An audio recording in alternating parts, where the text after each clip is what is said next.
the idea that lots of otakus are virgins and therefore their blood is quite pure. Are you a vampire? What kind of statement was that? If you go in extra early, you get the arc you wanted, but it's 4 p.m. It's over. You have time. They got Steve Aoki at the blood bus. It's like... Otaku are gonna save Japan.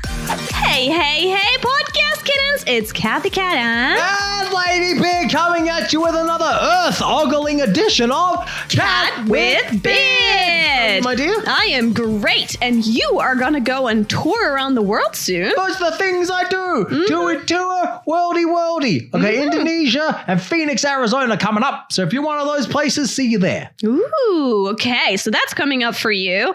And also another thing that's coming up here in summer in Japan is Comiket. Comiket, comic market, as it were. Yes, and you're going to hit the events abroad. So you go events abroad. Yep. And Comiket is actually the biggest known event in Japan and actually apparently also the biggest event in all of the world, the largest fan convention in the world. Yeah, and you know what? I'm told it's the second biggest movement of humans on planet Earth. Outside the Muslim pilgrimage to Mecca every year, it's the biggest collection of humans on Earth, I understand. What? Yeah, in terms of collection of people in one day, I think it's biggest movement of humans. That's what I'm told. Maybe that's total nonsense. Maybe I made that up or is told by a liar. But if you hear those comparisons, then you already know this thing is big. That's huge. It's whopping. It is huge. They hold it. So there's one of the summer, one of the winter. We're talking about the summer one right now since it's summertime. But they have it in the winter too. Yeah. And if you're a big fan of like anime, manga, doujin and that kind of stuff, you go there. It's the thing to go to. People will take holidays just for that. And Japanese people don't really take that many holidays unless they really have to. Some people will just, it's on a weekend, but still some people need to work. Some people will make sure that they definitely are able to go to those. It's down at Tokyo Big Sight, which as the name suggests is both large and a site.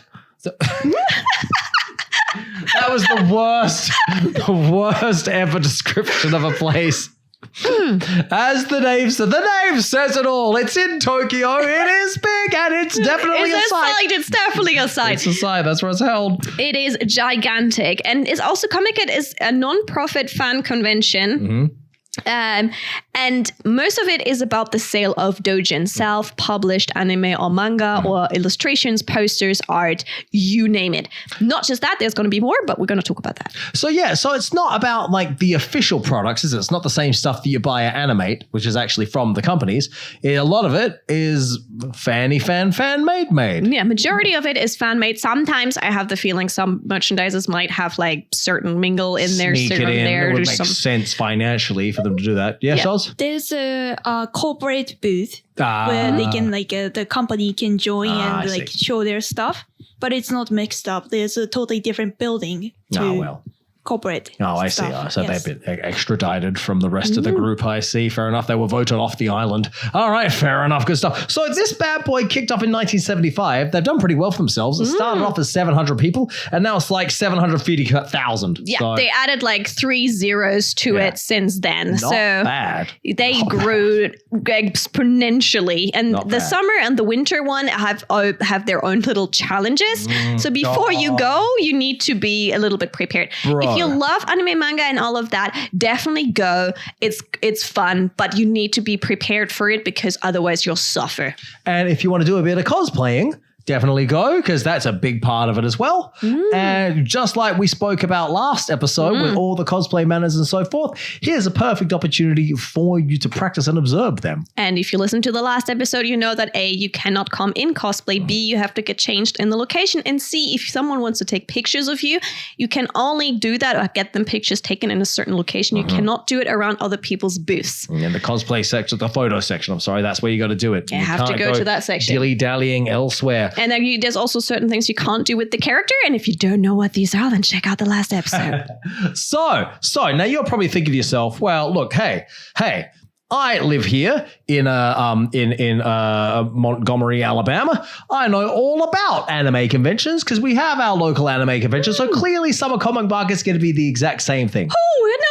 Wrong, dear friend, you're incorrect. No. it's going to be very, very, very different. But before you go in, make sure in the summer Comiket, which is the one that we're going to, there's always some people passing out from heat strokes. Mate, it's so hot. It's so hot. A lot of people will line up before the event opens because they want to get their hands on the rare merchandise before it's sold out. A lot of things sell out within the first couple of minutes, meaning people will stand in the burning sun for hours. Apparently, one of my friends said you can't even use the restroom, which is a problem because people will then not try to drink because they're standing and they don't want to lose their spot in line. So they try not to drink and then people will pass out.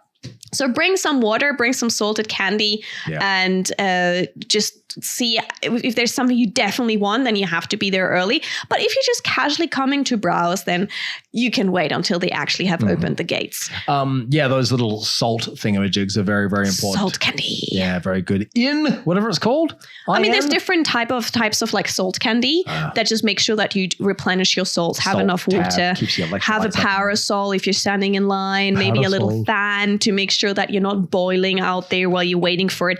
Also, another thing is be prepared before you go in. They usually have like a telephone book, thick book, just explaining who's where. Manual, yeah. I assume nowadays that's gone digital as well. So it's not just that telephone booth sized thing that says which illustrator is where. They had like a map of all the booths and where's where. Shaz, is that digital now?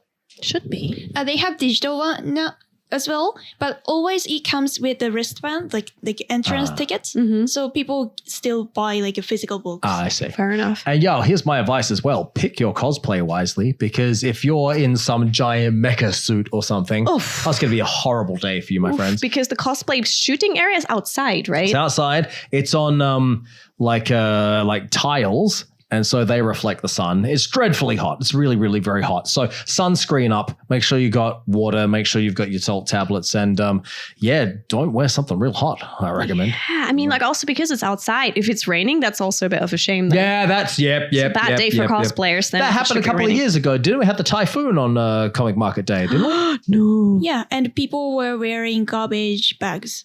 Garbage bags? Gomibukuro. Hey, that was their cosplay? To protect their gears and all the items. Really? Well, that's unfortunate. Yeah. So hopefully it's not a rainy day when you go. Yeah, hopefully. It will be helping against the heat, but it's true. It's not a fun day. So yeah, be prepared before you go. Don't get caught by that. Also, one thing I learned, I casually just went there sometime. I didn't care really. I was like, yeah, I just want to see it. And I walked around and dun, dun, dun, dun, dun, dun, dun, it's already over. It doesn't run that long. So I'm not quite exactly sure about the times. Maybe you can look that up, but it finishes quite quickly. Well, we went through last time, didn't we? Everyone's got to get into the change room, get changed, get out again. And I guess you got to get that done by normal go home time. So by 5, 6 p.m. So therefore, if that process needs to begin and end, if that process takes an hour and a half or something, you got to begin that at like 3 or something. And keep in mind, everyone gets there extremely early in the morning. So whilst doors might be at 9, people are lining up from like 4 in the morning. No joke. I was surprised that it already ended. It ended at the time when I'm like, what? We just started anime conventions in the West. That's when they just started. Yeah, go all night. Exactly. That's when like now the DJ comes out or whatever. It's not an anime convention. There's no performances or anything like that. There's no stage. There's not going to be any music. There's not going to be any kind of DJs or performances or presentations. It's just the doujin and the cosplay, and that's it. And lots of rules and heat stroke. Exactly. So yeah, you for your events or Western events are known for all the events that happen during it, right? Even if they just bring in like voice actors or something that's still related to the franchises, that's a no on Comiket. Yep. Do we have the time when it starts? No performances. No presentations, please, Shaz. So the venue is open from 10:30 until 4 p.m.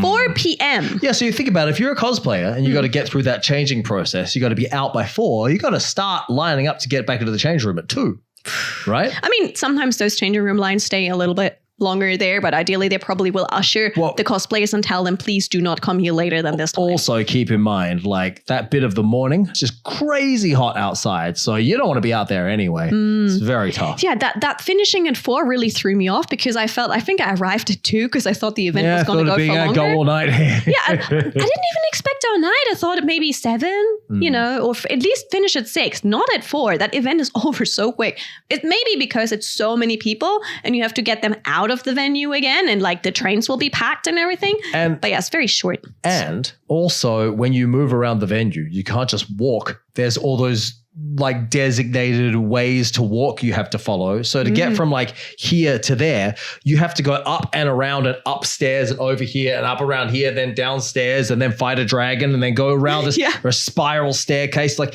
there are designated walking ways and everything's only one way. So if something goes wrong and you need to exit that line for whatever reason, now you're going back to the start and it's going to take you half an hour just to get to the area you're trying to go to. Yes, because the event is so incredibly big and the halls are so incredibly big, in order to get from hall 1 to hall 2, you might have to go a completely different path, which are designed that way for crowd control. So there's no blocking the exits and such like that. And also one thing that I noticed the very first time I went to Comiket is I saw this huge hall and I walked around and I'm like, wow, this is gigantic. And then, the chime went for like, this is the end. And I realized I was just in one hall. Yeah. That's how big it was. I spent hours just in one hall. And I hadn't even seen half of it. I haven't even seen a quarter of it. It's massive. huge. It's massive. That's why you need to be prepared because if you want to have something specific you're looking at, like this anime or this game or something, you need to know where the people are because you will not just randomly find them or see them or bump into your friends. Impossible. Too many people. And that's why you have the manual, So you know exactly where your favorite artist is going to be and where you can go to get their super awesome brand new doujin. Yes. But it's interesting because it's not just about manga and anime oriented doujin. It's about all kinds of interesting things now, isn't it? I mean, anything goes. Like main seems to be manga anime games kind of thing. But then also real people doujins like Lord of the Rings. We were talking about that last time. Yeah. And things like this. Someone made their own list of tasty cookies. And that was their doujin. My opinion of the tastiest cookies from a tin. They just tried different cookies and made a book about that. And they sell it. Self-publishing. Again, you can self-publish whatever you want. Yeah, Another one is self-publishing. Well said. Exactly. Yep. The acoustic history of the Westminster bells, which are used in like schools in Japan when the schools are closing up. Just explain what the bells do. So ding, ding, ding, ding, ding, ding, ding, ding. Are we going to get sued for doing that? Is that copyrighted? Probably not, because every school in Japan is using probably it. Probably written by like Shklokoshki like 1,000 years ago or something. I'm sure his No? All right, we're safe. Okay, yeah, that is like the chime when the class ends in school or when there's class. Like it's a very known chime, and apparently one person just went around and did an acoustic history of that. So anything you want to self-publish, you can. One thing I saw at Comiket, which I found interesting, it was this person who bought Figma dolls of K-On! Characters. So K-On! Is an anime where girls play in a music band, a rock band at school. But these Figma dolls had like movable arms and legs, and they could change facial expressions. And he went to the school where this was originally based on, which was not a real school anymore, so people were allowed to visit it, and then took pictures of those figurines in the classroom and such, and made a story out of that. And that was their publishing. That's what they wanted to publish. That's awesome. So anything you want to self-publish, during that you can self-publish. Only thing is, if you self-publish your own piece, 100% made your own, people might not know what it is and might not come and pick it up because they don't know. So you have to kind of like find a way to have an audience or create an audience beforehand, maybe on your Twitter or X or something. So people know A, where you are, B, what you do, and C, for example, my comic is about Ariel the Chihuahua. Ariel the Chihuahua has a magical day with Timbuktu the trout fisherman. Something like that. So if you have your own story, it might be harder for you to create an audience. But if you pick up something popular that is popular at the time, so for example, Frieren right now, or something similar that's currently in the media, you might get more attention for it. Here's my question. Who out of you guys is going to make fan art of Ariel the Chihuahua and Timbuktu the tuna fisherman? There's also someone who published the 1906 Japanese Military Academy entrance examinations. Yeah. But that seems like it's not their own thing. How is that self-published? It's like they studied it and they made their own like kind of thesis or make that into book and it published. Wow. So it's not the question, like the only question itself, but they analyzed it and then they basically made like how to pass the exam lecture book by their own, creation. If you were in 1906 and you wanted to apply for the military academy in 1906, this is how you would have done it. Well, yeah. Wow. It's very specific. It's like a piece of historic nostalgia, isn't it? It's interesting how this counts as doujin too. Yeah, this counts apparently as well. So anything self-published. Only thing is though, even though it is so gigantic, and even though, you think they will have free slots, that's not how it works. It's so popular that it's a lottery system. You have to apply for it. If you're lucky, you might get in. If you're unlucky, you have to wait for the next one in winter, for example. Super famous people have been rejected and whatnot. Yeah, it doesn't matter how famous you are. It's a lottery system. So you might get in, you might not get in. Total surprise, lottery system. Nuts to you. People from abroad can, however, apply. So there's some people, if they get it, they then come to Japan and then display in Japan. That's apparently okay, which surprised me. Well, that's fun. Now, in wintertime, so we've been discussing summer comic market this whole time, yeah. Winter comic market is everything we said, but flipped. So now it's freezing outside. It is around the holidays. Dude, it's so cold. Very cold. So you have the cosplay section's outside. And you're not allowed to take photos inside. So you're going to be outside. So wear your thermal undies or whatever at the height of winter. It's just horrendous. So again, now pick your cosplay wisely. Now is the time to dress as one of the dudes from Halo in the big suit. You know what I'm saying? Now's the time. Yeah. There's another thing that you also only will get at the winter Comiket, since we're talking about that. And that's actually blood donation cards will be out. Blood donation. In summer, it's too hot because those buses may overheat. It is extremely hot when passing out already from the heat. So you take blood from them, then it's going to be see you later. Yeah. So that's actually a high season for blood donations because in front of Kokusai Tenjijo Station and Tokyo waterfront area, there will be quite a lot of those blood donation buses out. And so the blood donation organizations have done collabs with animation game production. So if you donate blood, or if you're allowed to donate blood and you want to do that, they offer posters and gifts, like limited items that you can only get if you donate blood.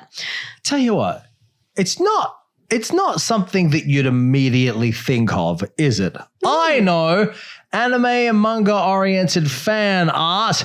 I'll go get myself some fan art from my favorite underground artist. And while there, donate some blood. It's not what you think. I'm sure he has something to say. I can tell. Actually, Otaku's blood quality is pretty high. Are you a vampire? What kind of statement was that? Please explain the quality of Otaku's blood. So when you donate your blood, there's a criteria for blood quality, right? Yeah. So one of them is that if you have been to overseas, you might not be able to donate your blood. Oh, well, that's racist.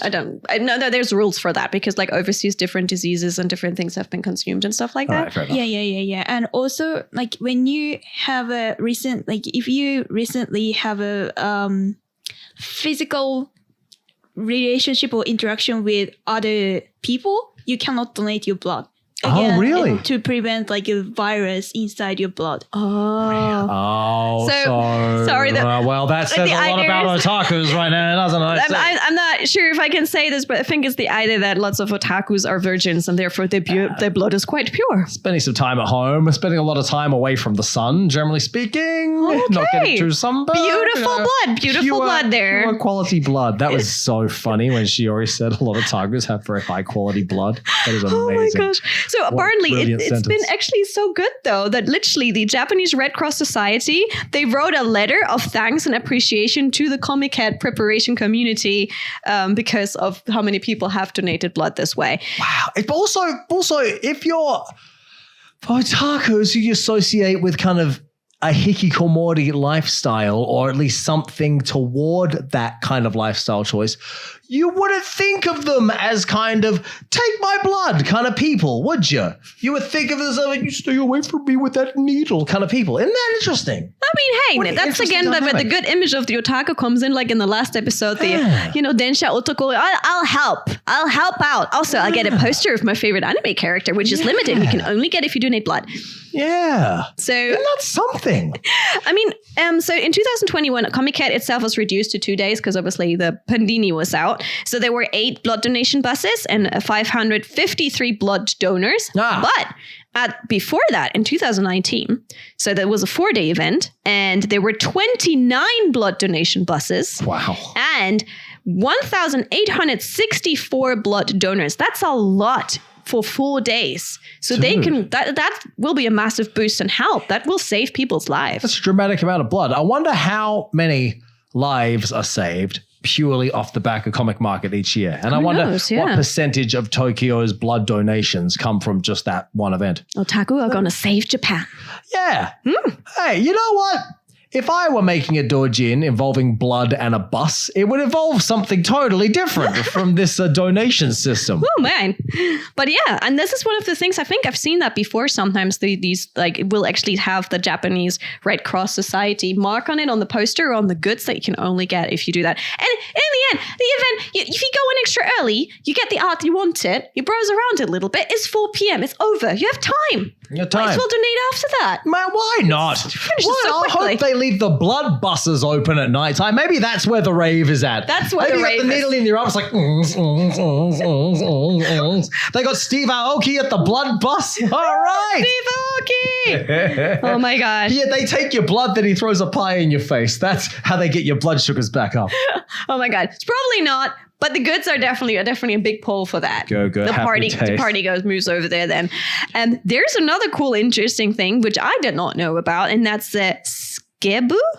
Yeah, the skebu, the sketchbook. Which abbreviates to skebu. So at comic market, some circles accept sketchbooks, and they call them skebu, sketchbooks. So they kind of abbreviate that probably.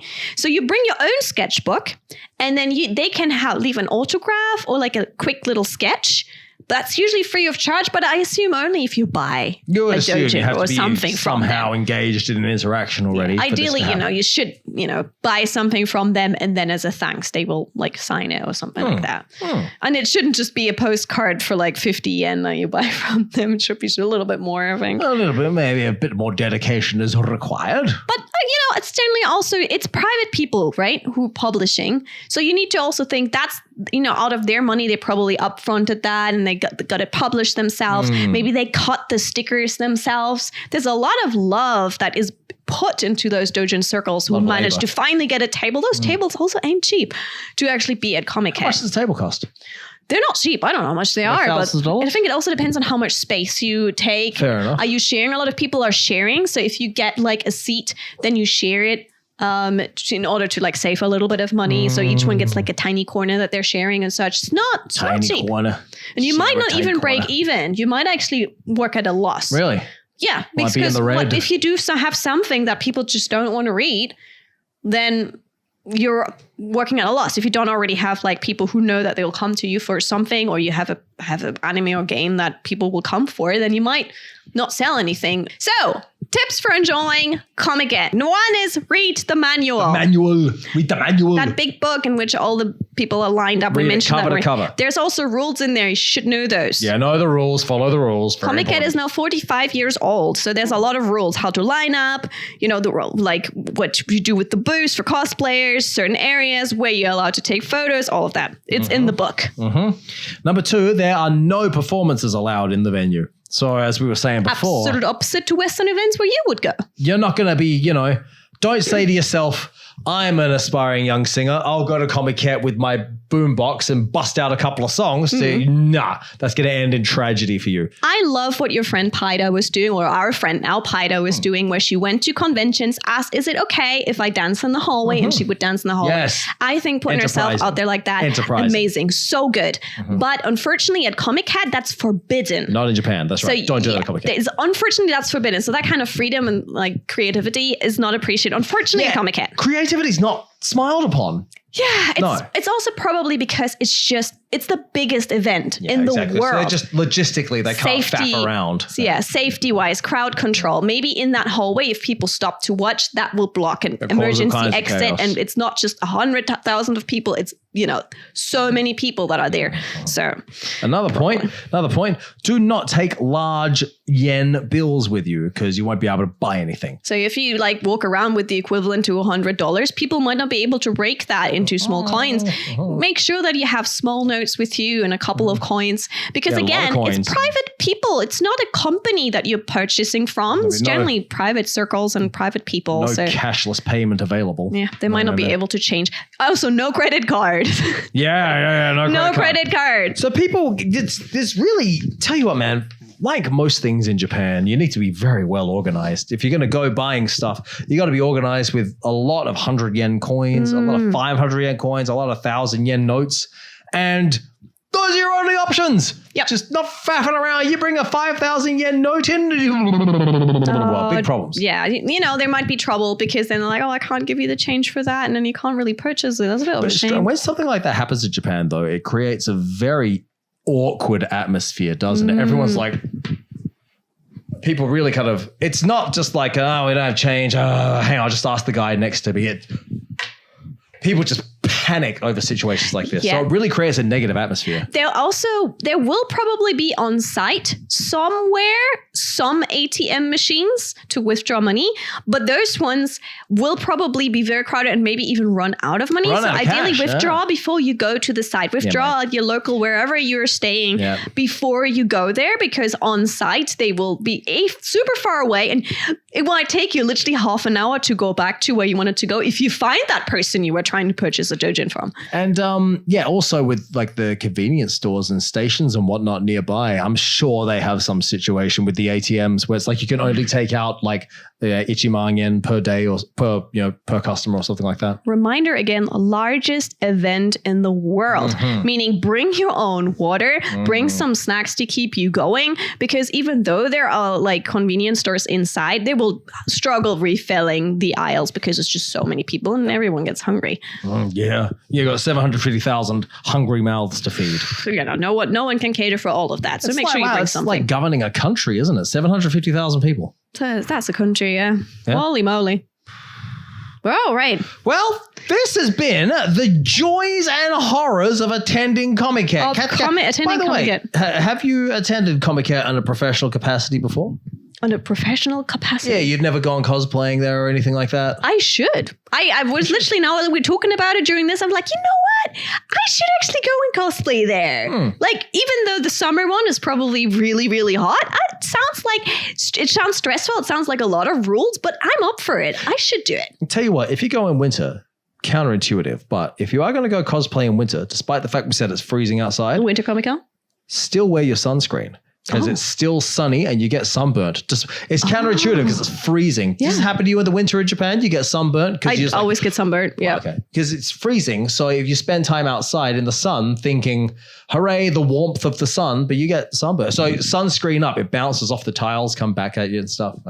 All right. Good experience, Senpai. Thank you for sharing that. Let me tell you. Also, please share with us one more time where we actually going. You're going somewhere soon. Hey, soon I'll be in Jakarta, Indonesia, and it's my first time going there. So anyone who's in Jakarta or anywhere nearby, I'd love to see you there. Chibicon, time. And then I'm coming to SabatenCon in Phoenix, Arizona. So that's in the United States. So those of you guys who are over there, I look forward to seeing you there. Thank you all. Bless you. Yeah, so go check out Ladybeard at those conventions and maybe me at Comiket. Yeah, check out Cathy Cat. What you going to cosplay at Comiket? Ooh, I'll come up with something by that point. Timbuktu, the tuna fisherman? Probably something more towards Sailor Moon or gaming characters. I'm not going to cosplay as my own character. You're not allowed to, are you? You could get in trouble. Could get torabada. I think that's going off the rails right now. Can you cosplay your own original character? Yeah, you can do it. But no one will come. No one want to take a picture of you unless they're just like, oh, you look nice. I guess I'll take a picture of you. Your cosplay doesn't have to be like anime or gaming characters. So like you can cosplay backpack or something.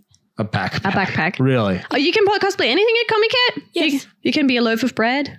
Yeah, you can do it. Okay. Sometimes people like cosplaying toilet or like famous internet memes or something. That's very funny, actually. So I can cosplay as a pretzel if I wanted to. People cosplay that, in the cinemas in Japan, when you go to the cinema, they have an ad that plays at the start of the cinema, which is quite famous now, about don't pirate this movie. And there's a man wearing a black suit with a camera for a head. Yes. And he does this funny dance. So people have cosplayed that and whatnot. Yes. And there's like then the police who are their faces are just like the siren, like the light thing, the red one. It's become a meme for sure. So yeah, funny. I guess anything's goes. So if you want to cosplay as the fish or the dog, you can. Maybe I'll cosplay Cathy Cat and you can cosplay Ladybeard. Yeah, sounds like a fun thing. Happy days, yours. But the only thing you need to be careful is they have a strict guideline regarding what kind of thing you can cosplay. Especially, I think if you're used to like a foreign convention outside Japan, you need to be careful because they have a strict percentage of your body exposure. Oh, so you can't turn up in a swimsuit. Yes, so they have a really kibishi strict guidelines of how many percentage of body you can expose. Oh, wow. So they kind of want to keep it a bit more safer for the families that might be going there. So... Yeah, so if you want to do like some like swimming suit kind of cosplay or some gaming character who has a really revealing costume, you have to wear a leotard. Like a leotard underneath it to cover the actual skin. You see a lot of that. Yeah. Oh, that makes sense in winter, but in summer that sounds really, really tough. Yeah, but you got to do it. But isn't that ironic? Because summer's at the exact time when you would instinctively wear less so that it's more tolerable, but you end up having to wear more anyway or wear the same amount anyway. Yeah, the rules say no. Okay. All right. Now you know about Comiket and you know about Ladybeard coming to your town soon. Yeah, look forward to seeing you at Comiket. You can watch my Cathy Cat cosplay and her Ladybeard cosplay. It's going to be spectacular. That's not happening yet, but you're having a show and I might cosplay for Comiket. Hell yeah. All right. We'll see more of you in the future. More of you when our paths cross again. Take this podcast, click likey, click subscribe-y subscribe. Please leave a comment and them, everyone. Yes. Keep going. We'll just talk at the same time. Please Send share. it to everyone you know. Please share. And we look forward to seeing you on a further thing. You go. I think if we both talk at the same time, it might be a little bit tough for the podcast listeners. You go. But please share the podcast, give it a big fat like, and maybe share it with friends who might be coming to Japan and might want to go to Comiket because you need to know these facts. Thanks for hanging out, and I'll see you in another episode of Cat with Beard. This was salt candy.